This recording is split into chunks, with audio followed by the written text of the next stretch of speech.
Good morning. It's me, Kenny Polcari, your host of the party. Everything you need to know. Today is Wednesday, August 18th. So what do we need to know to get the day started? What happened? Oh my God, stocks fell yesterday. No way, that's got to be a mistake, right? It's got to be a typo. How could they possibly have fallen? Who stole all the buyers? EcoDaddy yesterday was weaker than expected. Home Depot and Walmart beating the estimates, but they still disappointed the trader types. The VIXI and the SH are two ways to help hedge your portfolio. If you've been paying attention, maybe that was a good move. And what are we having for dinner tonight? We're going to try the ribeye pizzaiolo, which is a really robust dish. So we'll get to that at the end. So what did I say yesterday? Stocks fell. No, and it's not a typo, and I'm not misquoting it. Stocks did fall. So somebody better quickly call the police. How could that be? By the end of the day, the Dow gave back 280 points or 0.8%. The S&P down 42 points, 0.9%. The NASDAQ down 138 points, 0.9%. The Russell down 31 points, or 1.4%. The transports were down 161 points, or just about 1%. The concern yesterday was all about the Delta variant and how that's going to cause the recovery to stall, and those further shutdowns will be required to contain the spread. Okay, but wait. How come no one was concerned about this 2 weeks ago or 2 months ago when investors were taking stocks to new highs? I mean, it's not like the variant is a surprise. We've been talking about it for months. It's not like we didn't know that the unvaccinated pose the biggest risk to themselves and the rest of us. So while I do agree it is a problem, I am not in the camp that yesterday's weakness is all because of the variant. It's a convenient way to explain the weakness. But let's be honest, there are so many other issues that contributed to the story, right? That pile on when the tone is negative. Stocks are way overdue for a correction. Yes, the Delta cases are spiking, but that was projected, so that's not new news. There is zero tolerance in China, and that's causing some port shutdowns and more supply chain issues. Increasing Chinese tech regulation is also putting pressure on the tech sector. That's a negative. Economic data that's beginning to show some stress, although we could talk about that, but that was taken as a negative. Talk of more lockdowns around the world, negative. Talk of building inflation, negative. Speculation over recent Fed statements and the recent takeover of Afghanistan by the Taliban are also negative tones, and they are all reasons for the market to back off. So to say that the move was just a variant is a bit short-sighted in my mind. In the end, it doesn't really matter what the reason is, right? Stocks were weaker, and that was it. Investors have decided to lock in some profits ahead of what we have detailed for weeks now. It is a seasonally weak period of time in the market. It happens every year. This is not new news. EcoDaddy yesterday was much weaker than expected, and that didn't help the story, right? Much weaker advanced retail sales, only adding to the pressure of an already weak morning. And by the way, those weak retail sales numbers are illogical to me because they make no sense versus the plethora of strong data that we've been getting on a range of other data points. And earnings, which have been out of control, spoke directly to the health of the consumer. So to say now that the consumer is in retreat, I think is a bit misguided, right? They have already started to push. Here's the other thing, is that the media has already started to push for the holiday shopping season with news stories warning you that if you don't run out and buy toys and presents right now, you won't get them later, which I think is complete baloney, but whatever, right? I think that's what we can have a whole nother conversation about the holiday shopping season because I think it's baloney. I think it's going to be stronger than ever, but that's me. And then we got blockbuster earnings from Walmart and Home Depot. Yet the trader types threw a hissy fit.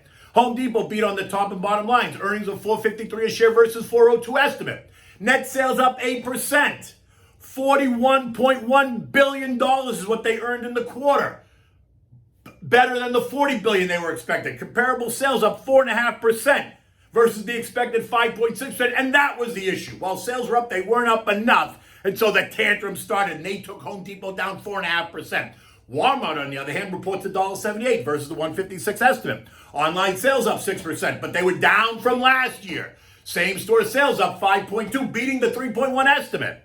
Yet they couldn't help themselves, and so it goes. They sold it hard after the opening, and then as the day wore on and it rallied back as more investors decided to buy the dip, leaving Walmart essentially unchanged on the day. But today, later on this week, we're going to get Target, we're going to Macy's, we're going to Lowe's, so we'll see what happens.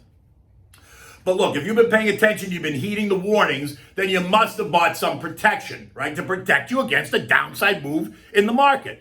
So this shouldn't be a surprise. Last week I spoke about the VIXI, VIXY, which is the ProShares short-term futures ETF that corresponds to the VIX, which is the fear index. As the VIX goes up, so goes the VIXY. And if you bought some VIXY, you would have seen it surge by more than 8% yesterday before closing up 3.7%. So as stocks in your portfolio got whacked, you would have somewhat hedged yourself with this product because this product went up in value while stocks went down. Just saying, you could have also used the ProShares Short S&P ETF, which is SH. Now, while that also rose, it didn't nearly surge as much as the VIXY. The VIXY is a little bit more volatile, but it still would have provided some protection. It ended the day up 0.75%. But just FYI, both of those ETFs are short-term protective plays. You don't buy the VIXY or the SNH and hold it for the long term. They are strategic. And then Fed Chair Jay Powell made some news yesterday when he was speaking to a town hall of educators and students, where he revealed that while the Fed is a powerful central bank and has access to powerful tools, these tools have limitations. Which is interesting because every time Jay addresses the media or his press conferences, he makes sure to tell us that the Fed has plenty of tools in the toolbox. So there's absolutely nothing to worry about. So I have to ask, what is it, Jay? Do we have the tools or we don't have the tools? Are we about to run out?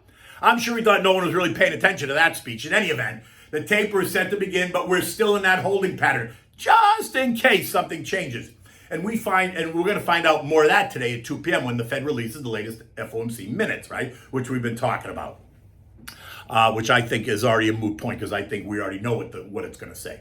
Now, yesterday, 4 of the 11 S&P sectors ended the day higher, if only slightly, and they're all defensive, right? Utilities are up, consumer staples, healthcare, and real estate. All the other sectors got beaten up. Consumer discretionary getting hit the worst, down 2.4%. Basic materials down 1.1%. Industrials down 1%. Energy down 1%. Technology down 0.8%. And communication stocks down 0.8%, while financials were down 7%. Which makes sense because the broad market got whacked, right? So no one should be surprised. The 10-year Treasury ended the day yielding 1.26%, which just tells you more money's going into the Treasury market. The dollar index rose again. Gold was unchanged, all while oil fell 70 cents or 1% to end the day at 66.59. Now, that's below its intermediate-term trend line, if even only slightly. But this is important because what it does next is going to determine whether we test 63 or we go back to 70, right? So keep your eyes on oil today. U.S. futures are a bit weaker this morning, and as investors continue to mull over the latest data points in the COVID cases. At 5 o'clock, Dow futures are down 54 points. S&P's off 5. The Nasdaq down 12. The Russell down 5. Asian markets ended the day in the green. That was interesting because they've been weak for the last couple of days. European markets are also all lower. It's the same story. It's COVID, it's inflation, it's recovery, it's earnings, and it's the geopolitical fallout. At 5 o'clock this morning, also European markets are all down about 0.4%. As they too await the latest Fed minutes, which comes out at 2 o'clock. Eco-data today includes housing starts, expected to be down 2.6%, while building permits are expected to be up 1%. The FOMC minutes that I spoke about, and we already know what the answer is, comes out at 2 o'clock. And the fact that the Fed announced that they're nearing this consensus to begin the taper is exactly, I think, what the minutes are going to show. If the minutes are different, then this may cause some chatter. But the fact is that if the consensus inside wasn't to move on the taper, then they wouldn't have made that announcement on Monday. So I really think it's a moot point, right? Because I think that's what they did. They got out in front of what the minutes were going to reveal, trying to control the narrative and the action. This morning, Bitcoin is trading at 46,000 and Ethereum's down at 3,200, really kind of churning around in line where it's been. The S&P ended down yesterday, 44.48. And this morning's action does suggest that a test lower, again, is in order. But there's no panic at all. It's just a test. The action today is going to be driven by the economic data, mostly the FOMC. News that both China and Russia are cozying up to the Taliban is also causing some angst. And that fact, and the fact that the Taliban has access to all social media sites is also causing an uproar. Facebook, Twitter, WhatsApp, all giving access to the new leadership, which raises the question, what's Zuckerberg and Dorsey even thinking? They're banning various Americans here because they don't like what we say, yet they open the door to terrorist organization?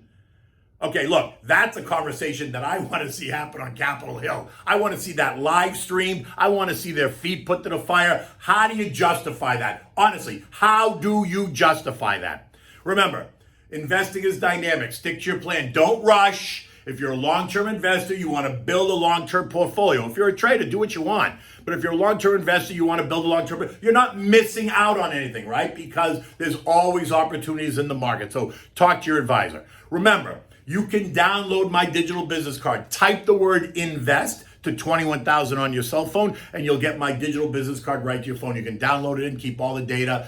It's got all my contact information on there. Feel free to send me an email, send me a text. I'm happy to engage. I'm happy to talk about markets, planning, thoughts, concerns, ideas. You know, you can also follow me on Twitter. My Twitter handle is just my name, at Kenny Polcari. And you can get me on Instagram, which is Kenny P 1961. 1961 was my badge number at the New York Stock Exchange, but it was also the year I was born. Anyway, in any event, so what are we having for dinner tonight? We are having the ribeye pizzaiola. Now, this is a really hearty dish, right? So in times of angst or stress, this is going to kind of make you feel really good because it's hearty, right?